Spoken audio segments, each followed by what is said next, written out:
Tenemos tres ejes en una sonometría cualquiera. Vamos a poner, por ejemplo, esta orientación. Si lo hacemos aleatoriamente, pues lo normal es que la sonometría sea trimétrica, porque lógicamente no van a coincidir dos ángulos iguales si lo estoy haciendo de forma aleatoria, ¿no? Entonces, a partir de un punto hacemos una perpendicular a la prolongación de un eje. Tenemos este punto. Ahora hacemos aquí la perpendicular a la prolongación de otro eje. Y por último unimos estos dos puntos y necesariamente esta línea también será perpendicular a la prolongación de este eje, con lo cual tenemos que este es el ortocentro. El hecho de que estos tres triángulos sean distintos ya nos está diciendo que es axonometría trimétrica, o sea que en realidad los tres ejes tienen ángulos distintos entre ellos, ¿no? Bueno, entonces se da un punto en proyección axonométrica. Vamos a considerar este plano el del perfil, ¿no? Aquí, el del perfil. Este lo vamos a considerar la planta y este el alzado. Bueno, decimos la cota es la altura, entonces vamos a poner, por ejemplo, aquí la posición de la cota. Vamos a poner, por ejemplo, aquí la posición, sabemos que las coordenadas de ese punto deben seguir las direcciones de los ejes. Entonces aquí la dirección de este eje, y ya tenemos entonces esta medida que es la altura del punto. Decíamos que la altura era la cota. Ahora aquí hacemos otra vez la dirección del eje X y hacemos aquí la dirección del eje Y. Con lo cual, al levantar aquí una vertical ya tenemos la sonometría, la proyección axonométrica de la representación axonométrica de ese punto que llamaremos punto P y sus tres proyecciones, P1, P2 y P3. Llamaremos P3, como decíamos, al plano de perfil, ¿no? Entonces hay que obtener a partir de esta representación en axonométrica las proyecciones en sistema diédrico con las medidas reales. Ya sabemos que en diédrico pues sería exactamente esto mismo, pero lógicamente si yo hago algo como esto, plano de perfil, plano de alzado y plano de planta, ¿no? Y digo, bueno, pues el punto está aquí. Entonces ya sé que al pasar de esto al sistema diédrico lo que hago es girar este plano de manera que este punto caiga aquí abajo, ¿no? Y ahora giro este plano hasta hacerlo coincidir con este de aquí, de manera que me cae aquí la proyección y luego lo vuelvo a girar con este otro, de manera que las tres proyecciones del punto son estas tres. Ahora bien, ¿cómo sé yo realmente viendo esto la medida que tiene en cota, en alejamiento y en perfil estas tres medidas, ¿no? Bueno, pues vamos a ver cómo lo haríamos. Hay muchos procedimientos. Creo yo que el más sencillo es directamente hacer un abatimiento de estas caras del triedro. Lo puedo hacer hacia este lado o hacia este. Si lo hago hacia este, se me solapa con la figura, pero también tiene la ventaja de que no se orienta al revés. Vamos a verlo y lo vamos a hacer de las dos formas, entonces, para ver la diferencia entre ambos. Entonces cojo el punto medio de esta línea, podría hacer la mediatriz o bien coger aquí los centímetros, ¿no? Entonces cojo aquí los centímetros, el punto medio es este, el punto medio aquí es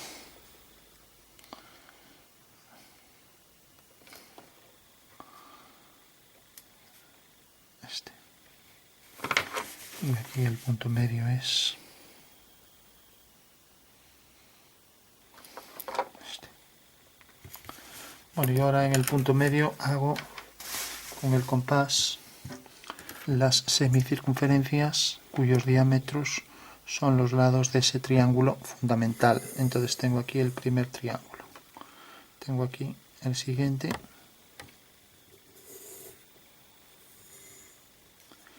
y tengo aquí, no salió muy exacto, vamos a intentar centrar un poco más.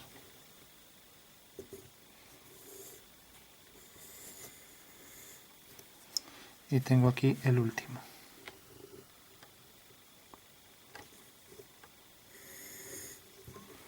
Bueno, pues si lo hago hacia afuera, ahora tengo que el abatimiento de cada una de estas caras pues sería este.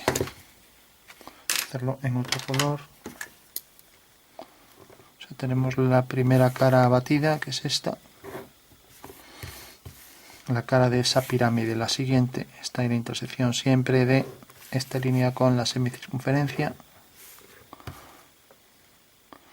debido a que siempre en una semicircunferencia dos líneas que tengan el punto sobre la semicircunferencia forman 90 grados, y aquí la esquina de esta pirámide en el espacio es de 90, por lo tanto al abatirla, si aquí salen 90 ya sabemos que corresponde al abatimiento de esto, ¿no? Siempre y cuando los extremos de los catetos estén en estos dos puntos. Bueno, unimos ahora con esto, unimos ahora con esto. Bueno, ahora ya podemos proyectar. Tenemos en el alzado, siguiendo la dirección del eje Y, tenemos esta posición. Aquí, en esta vista tenemos esta. Y en esta vista tenemos esta. Con lo cual, como normalmente si prolongamos esta línea cae aquí, eso quiere decir que si ahora hacemos esta, siguiendo la dirección de este eje, también caerá en ese punto. Al prolongar esto, cae en este punto.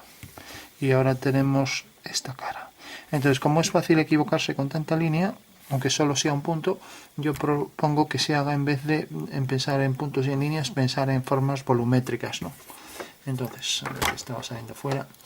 Decía que proyecto este punto sobre el eje, este sobre el eje, y ahora estas dos son paralelas a los dos ejes, pues aquí también lo será. Lo mismo, este aquí, este.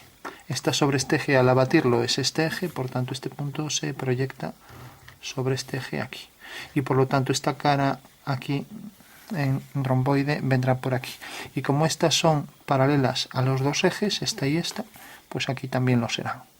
Y si yo prolongo esta línea aquí, pues también esta cortará ahí arriba en el mismo punto, ya que es un abatimiento de esta cara, con lo cual ahora ya tengo esta cara, ¿no? Y ahora vamos a proyectar esta. Tenemos ya este punto, tenemos ya este, siguiendo la dirección del eje X, y ahora tenemos este punto que caerá sobre la prolongación. Por aquí estas dos líneas son paralelas a los ejes, entonces aquí en el abatimiento también lo serán, y si yo prolongo esta línea corta aquí, eso quiere decir que aquí también lo podré unir con esto, ya que en el abatimiento este es el eje de giro, por lo tanto esta línea girada es este, y por lo tanto este es su punto de intersección. Bueno, tenemos aquí también la dirección esta, que es la prolongación de esta línea hasta aquí. Entonces ya sé que pasa por aquí. Bueno, pues ya tengo las tres vistas. Para que la cosa quede más clara todavía, pues lo que se puede hacer es decir, bueno, pues de repente esta forma rectangular, que corresponde también a esta, abatida es esta. Ahora tenemos, por ejemplo, esta forma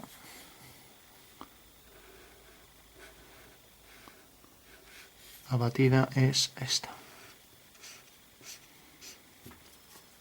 Y por último, la que nos queda,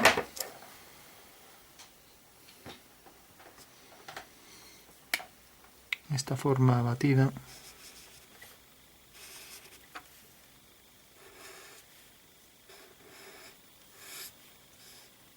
pues será esta de aquí.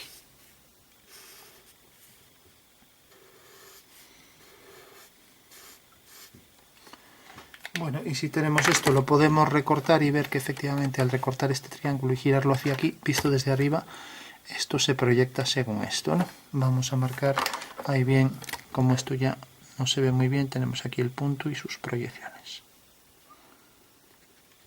Bueno, sabemos también que si yo girara esto, endiédrico, pues tendría entonces las tres vistas que voy a poner aquí. Tendría el girar endiédrico, esto está pegado, viene a parar aquí. Es el naranja.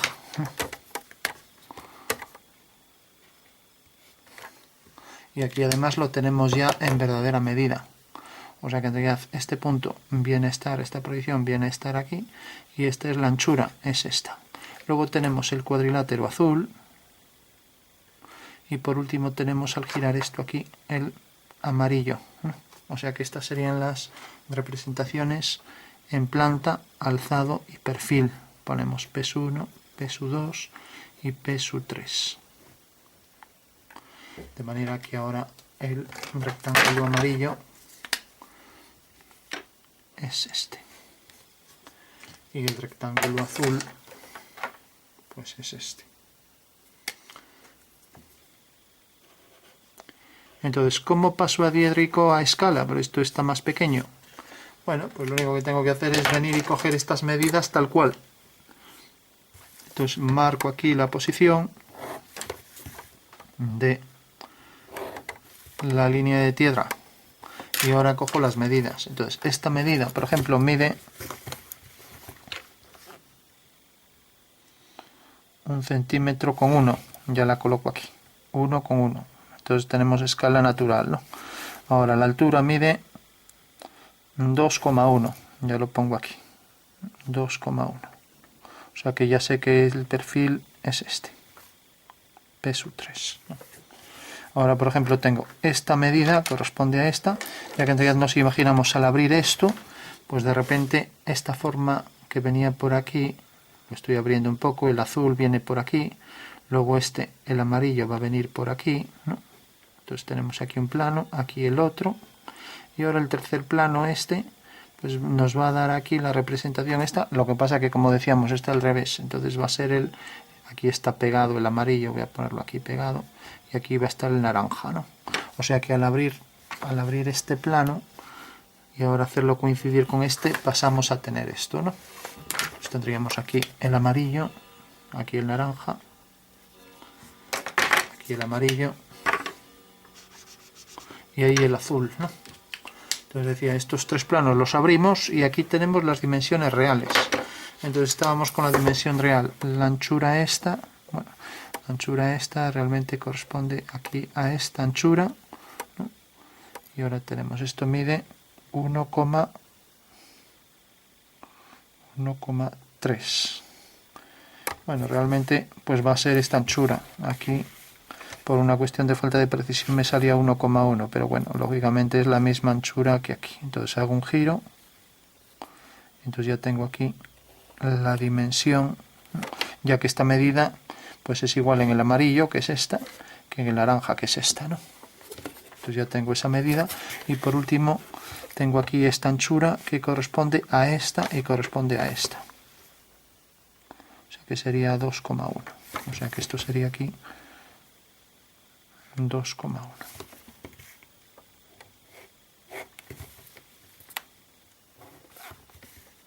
Ahí tengo ya las tres proyecciones ya en verdadera magnitud, PES1, PES2 y PES3.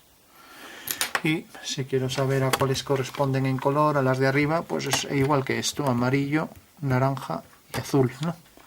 Bueno, pues esa sería una forma y vamos a ver la otra. ¿Cuál es el inconveniente de esto? Que si nos fijamos aquí, la proyección del punto PES3 queda de este lado. Y al abatir, en vez de quedar también de aquel, como se intuye aquí, ¿no? O sea, el punto quedaba aquí, y luego, una vez que hacíamos el giro, pues PES3 queda aquí. Sin embargo, aquí me queda al revés, por eso decía que esto es lo que puede dar lugar a confusión. Por ejemplo, PES2, que es esto, queda de este lado, y aquí en vez de quedar de aquel lado, pues queda de este lado. Esto es PES2, este punto. Y aquí igual, PES1 en vez de quedar aquí, hacia este lado, pues queda aquí. ¿Y por qué? Porque en realidad al abatir un plano, en realidad el punto que estaba de este lado, pues viene aquí. El que estaba de este lado viene aquí. Vamos a verlo entonces cortándolo, ¿no? Pues cogemos las tijeras. Recortamos esto rápidamente Y de paso ya vemos la otra técnica para hacerlo, que no queda al revés.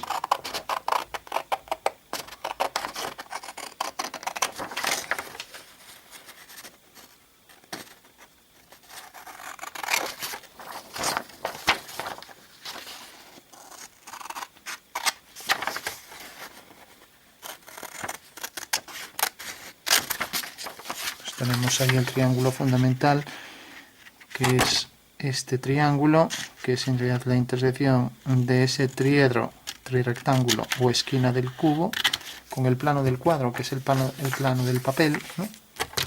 Entonces, si yo ahora hago este giro de las caras, pues obtengo ya ahí las tres caras de la pirámide. Y esas tres caras de la pirámide, si está bien dibujado, deben coincidir perfectamente en ese vértice. Como vemos, coincide el naranja este, el azul y el amarillo, y esta figura que está aquí, este prisma que tiene estas tres caras de color, al proyectarlo ortogonalmente nos sale la representación axonométrica, ¿no? Eso quiere decir que aquí, si colocamos entonces aquí el triángulo este, aquí, perdón, en el triángulo este, luego en este triángulo, y por último la azul aquí,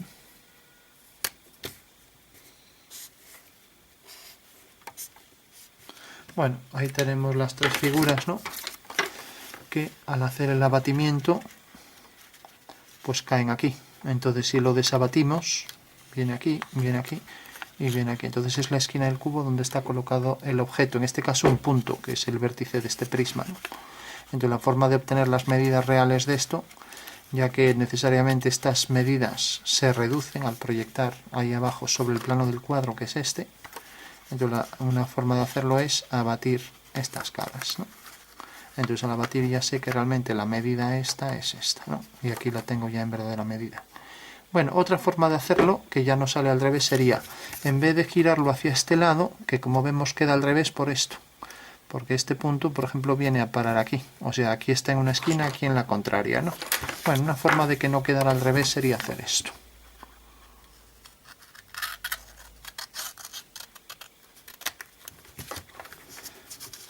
En vez de hacer el abatimiento, este es el abatimiento que hicimos, ¿no? Así. En vez de hacerlo hacia este lado, pues lo que hago es hacerlo hacia este lado. Entonces el que está más hacia allá, al abatirlo hacia este lado, también va a quedar así.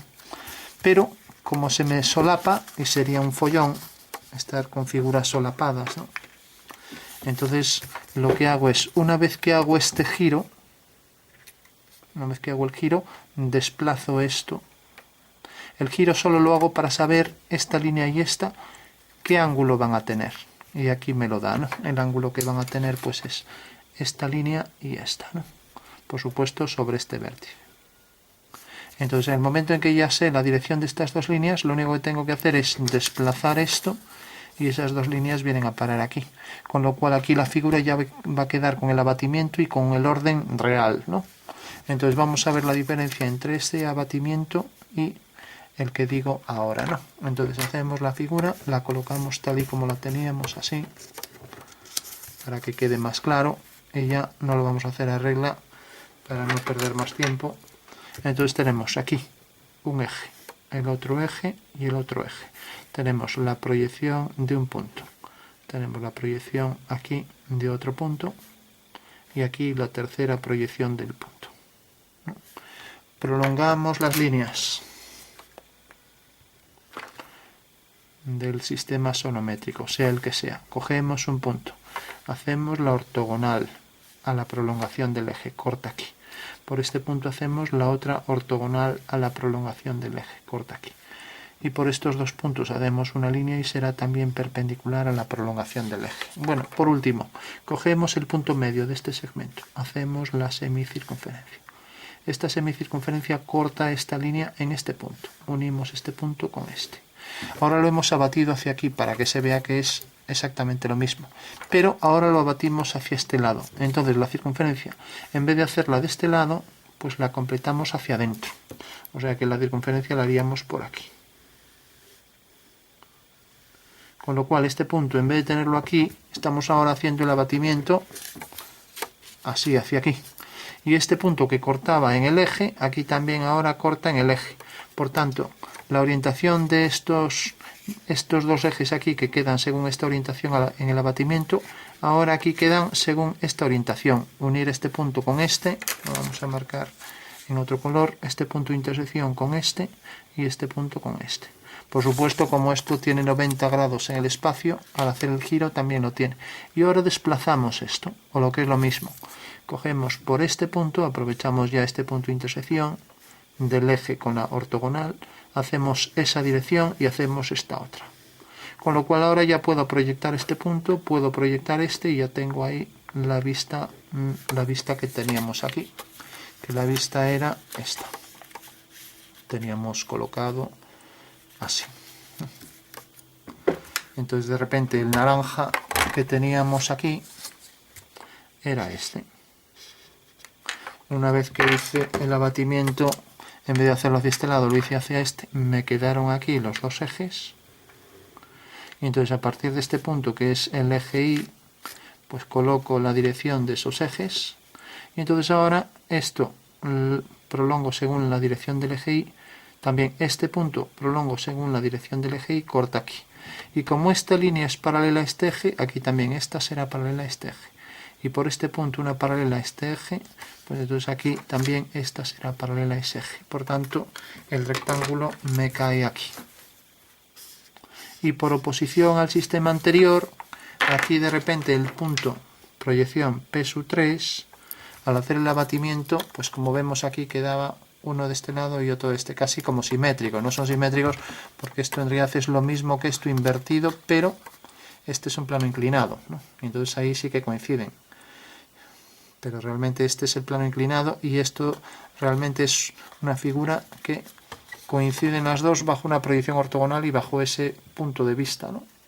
Pero en este caso, pues al haber hecho el abatimiento hacia este lado y desplazarlo, ahora P3 en vez de estar aquí casi simétrico respecto a esta línea, P3 viene a parar aquí. Entonces este punto viene a parar. Como vemos aquí, realmente es como si realmente no se girara según esto, sino que lo que veníamos haciendo aquí, ¿no? Que era mucho más fácil de intuir cómo pasar de axonométrico a diédrico, ¿no? Bueno, entonces yo, si la figura es complicada, propongo este método. Solo hacemos el arco hacia adentro, corta aquí, unimos con estos puntos, ya tenemos la dirección de los ejes y colocamos aquí la vista tal cual, ¿no? Y eso habrá que hacerlo también en este. Entonces, al hacerlo en este punto medio, semicircunferencia, corta aquí. La dirección del eje es esta y esta. Entonces a partir de este punto hacemos esas dos direcciones. Entonces la vista esta la colocamos proyectando los puntos tal cual. Asunto resuelto. Es mucho más fácil así porque no sale al revés la figura como nos salió aquí, ¿no? Entonces bueno, propongo siempre que se haga así cuando la figura es compleja. Ahora, si vamos a hacer un cubo, un prisma, pues basta con hacerlo, lo podemos hacer así sin problema. Bueno, pues ese es el procedimiento y el fundamento de las dos formas de obtener el punto en sistema diédrico que vimos aquí a partir del sistema axonométrico. O bien abatimiento hacia el lado opuesto, o bien abatimiento hacia el triedro y desplazamiento luego de esa cara del triedro, ¿no?